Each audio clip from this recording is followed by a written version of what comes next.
The Corps of Engineers. Engineers must be oriented and adapted to a multitude of tasks. The Army Corps of Engineers is raising the dam by 8 meters. U.S. Army Corps of Engineers. The U.S. Army Corps of Engineers lays out their response plan. We provide infrastructure assessment, temporary roofing, temporary emergency power. We help with debris assessment and removal operations. We also work with temporary housing. And he'll tell you there's no end to the types of services the engineers provide. Hello, everyone, and welcome to the Building Strong Buffalo podcast.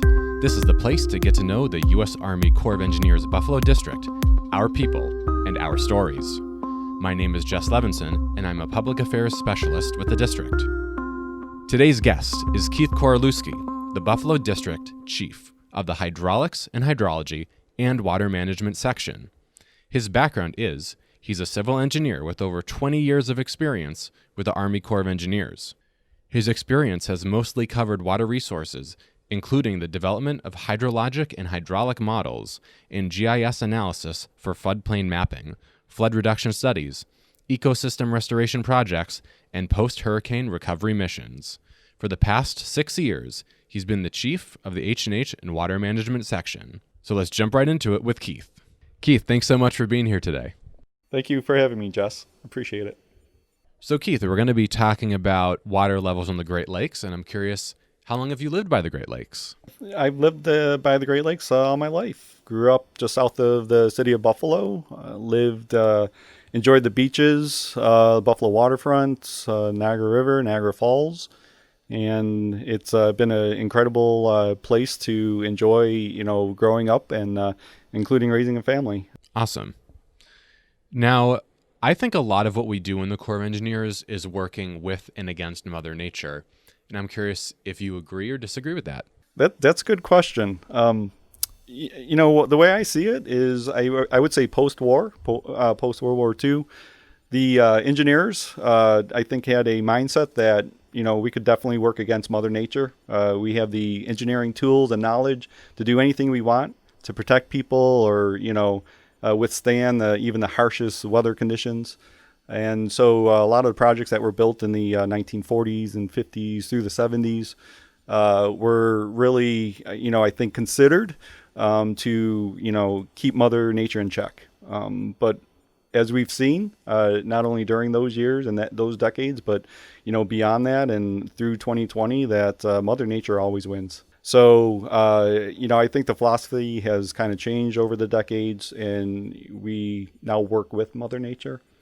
And in terms of, say, like ecosystem restoration. So even since I've been here for 20 years, we went from kind of building hard structures, to kind of protect people from flooding, to now working with nature and working with kind of nature-based features to help, not only protect people, but kind of improve the environment too.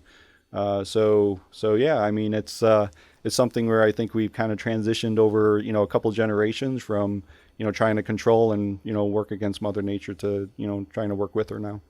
One of the biggest issues we're faced with right now, something we are having a lot of trouble working with right now, Mother Nature is doing a great job, is extreme water levels on the Great Lakes.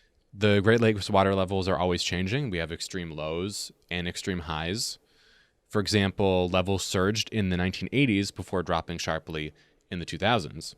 We're now in the wettest 5-year period in 120 years of record keeping, and that was according to about a year ago. So can you tell me why does this happen? Why are water levels on the Great Lakes changing so extremely from lows to highs and cycling like that?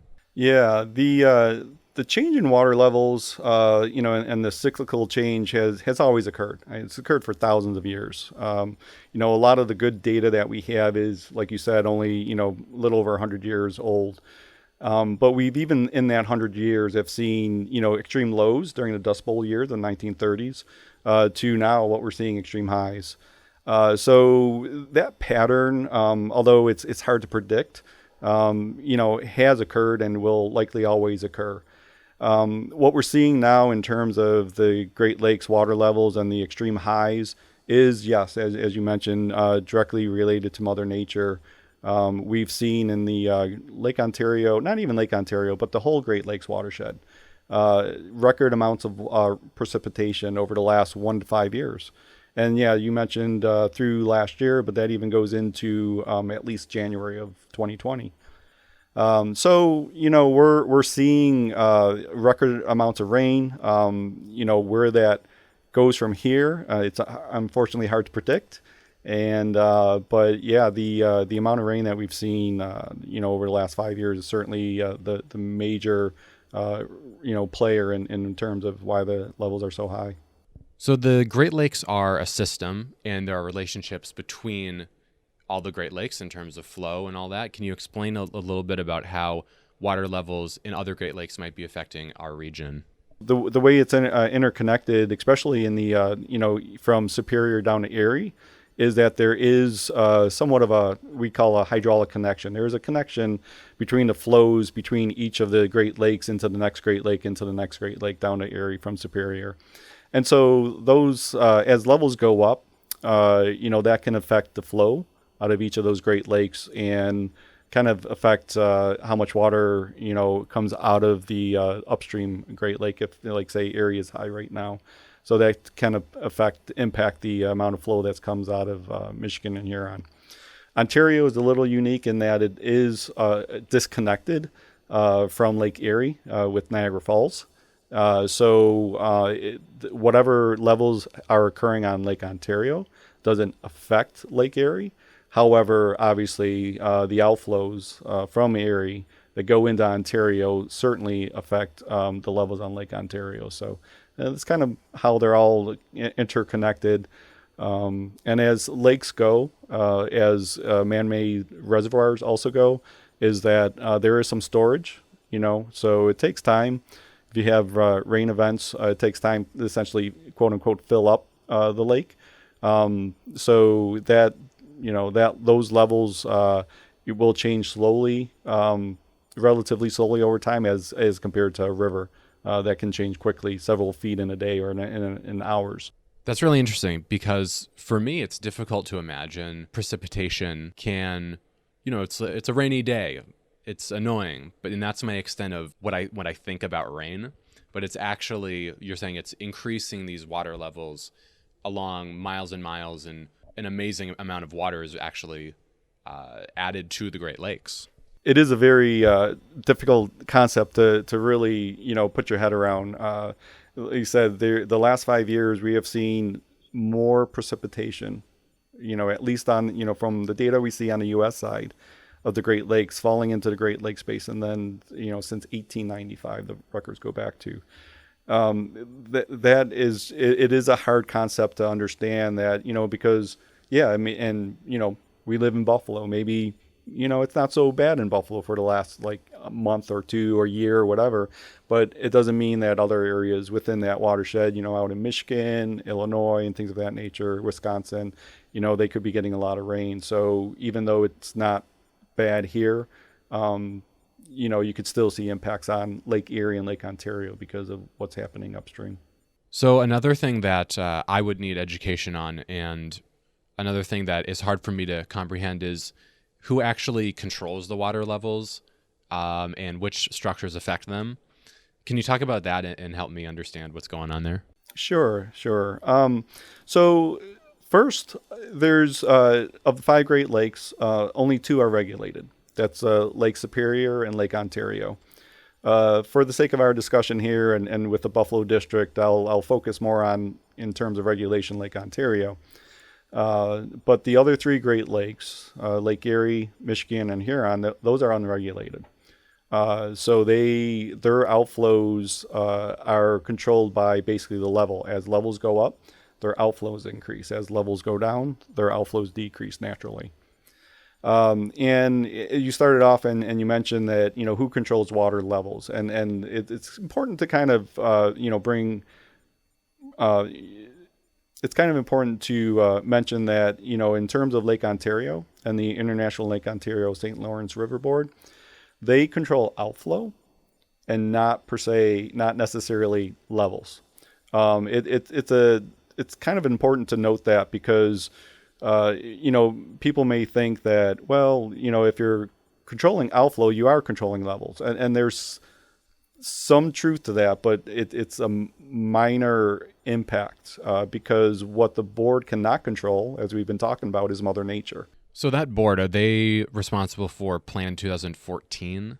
The Canadian government and the U.S. government were responsible for the development of the plan and approval of the plan. And then that was with the International Joint Commission, or IJC. And then the IJC directed the board to follow Plan 2014. So one of our Facebook audience members asks, and I'm paraphrasing here, could the efforts to control water outflows backfire and cause more harm than good? And I'm going to jump off of that and say, what is the philosophy behind that plan? So the plan started off, basically what the Canadian and U.S. governments wanted to initially do was to have transportation through the seaway. So in order to do that, they needed to construct a few works, a couple dams and a lock in the St. Lawrence River system. And in order to do that, they needed International Joint Commission approval because it's binational waters. And anything that affects levels or flows in binational waters needs to be approved by the IJC. But within that plan, too, they looked at having better control or better management of Lake Ontario levels. And initially, there was the first plan, which is called Plan 58D, that Plan 2014 replaced. It tried to maintain a 4-foot buffer, water level buffer on Lake Ontario. And again, this was, kind of the thought was that, humans could, maintain a certain amount of a range of water levels on Lake Ontario. And it quickly, they discovered, during some very wet and very dry weather that, they couldn't maintain that 4-foot, buffer. What a regulation plan does is that it does moderate water levels overall compared to what natural levels would have been. So for instance, right now, levels on Lake Ontario, if a regulation plan never existed, would be nearly 3 feet higher than they are right now. So what this regulation plan and when they built this project did was they did some excavation in the St. Lawrence River system so that they could actually push more water out of the system than what naturally could have occurred. And essentially, since June of 2019, after the latest record highs, they've been pushing out record amounts of water out of Lake Ontario. And that's because of this regulation plan. Without it, levels would have been several feet higher for the past year. And so, the purpose of this is to, not only help Lake Ontario shoreline in trying to keep levels down. And right now, levels are only about 7.5 inches above long-term average. It's long-term average is just, a number that, looking at what the range of levels were at this time and just taking an average of that. So right now levels are around 7.5 inches above that. Lake Erie, which is unregulated, is almost 2 feet, or actually a little over 2 feet above average right now. And Michigan Huron, which is also unregulated, is almost 3 feet above long-term average right now. So regulation can have long-term impacts on levels in comparison to what naturally would have occurred. But in terms of comparing this plan with another plan or doing anything more in this plan, because the weather conditions have been so wet and it's been, the regulation plan has attempted to keep outflows extremely high during this time, that there's not much more that can be done in terms of water levels because of the outflows are so high right now. And something else that can add to the complication of the actual identifying the problem and the solution is many scientists believe that climate change is causing extreme weather events, and it could also be causing these extreme water levels. So I'm curious what your thoughts are on how climate change is involved in this particular situation. Does it explain what's happening? So there is a committee called the Great Lakes Adaptive Management Committee that is looking into that. There's no good known answer yet as far as whether this is climate change or if we're just in another cycle that we've seen.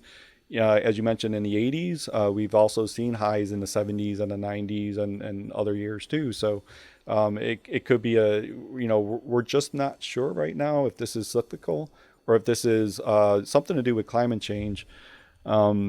However, one of the schools of thought with climate change that a lot of scientists have talked about is that if this is climate change, or if we're seeing climate change, one of the things we can see is perhaps more frequent wet weather, including more frequent drier weather, and more intense too. So where we might have seen some wet weather every 20 years, let's say, we may see it in a shorter period of times. I'm just throwing numbers out, say like in 15 years or 10 years now, and it could be more water. Unfortunately, we can't predict what Mother Nature will bring, in the coming years. So it's still all speculation. Yeah, sometimes I see on the weather report it's saying it's going to rain tomorrow, and it doesn't. So, and that's one of the challenges of the board, because of the Great Lakes system and trying to determine, the outflows. You kind of have to see, determine, where the lake may be, and kind of forecast that out, and that's a very difficult task because, like you said, I'll give the meteorologist 2 or 3 days. Usually they're pretty accurate, but the accuracy certainly goes down when you look at those extended 7 to 10 day forecasts, right? And hardly any great accuracy in that, especially when you consider it's one thing to say whether or not it's going to be sunny or rainy in 10 days from now. But if they're predicting rain in 10 days, well, how much rain is that? Yeah, something that's a common thread when I talk to some of the engineers who are dealing with the high water levels is that data is so important, and the data collection is getting a lot better, but it's still not something where you can predict based off of the data. And so you just have to use it the best you can. Exactly. And that's what, in terms of forecast, and, when you're trying to extend out, what we look at is, probabilistic forecasting, which means basically we're looking at the data from the last 100 years. That's all a, prediction based on what historically we've seen. Unfortunately, historical information doesn't tell us exactly what's going to happen moving forward. So Keith, we talked a lot about kind of the nasty side of the Great Lakes. What's your favorite thing about the Great Lakes? My favorite thing about the Great Lakes, living along Great Lakes, is really just enjoying the beaches and the walks along the Buffalo waterfront. It's just a beautiful place to watch a sunset. Yeah, I was biking by the Outer Harbor last week, and the sunsets were amazing. Like, I want to go back there as soon as possible. Yes, and growing up and being a little kid, seeing that sun go over the shore, over Canada, it's like an amazing sight, and just it just draws you in. Absolutely. So we talked a lot. We learned a lot today. Where can people go to learn more? So in terms of water levels on the Great Lakes, they can go to the U.S. Army Corps of Engineers Detroit District website. They have daily water level data there. And they also update forecasts for all of the Great Lakes monthly, and that's located on their website. For anything in particular, for anything related to the IGC also has their own website where all of the boards, including Lake Ontario and Niagara River board websites are there, and they can go find some information there. Thank you so much for being a guest on the Building Strong Buffalo podcast, Keith. I know that this is an important issue to you professionally, but also personally. You've lived here for a while, and the Great Lakes are part of your DNA. Well, thank you, Jess. I appreciate the opportunity of, telling my story and the Corps story, and I hope, people come away with a better understanding of Great Lakes levels. All right, take care, Keith. Thank you.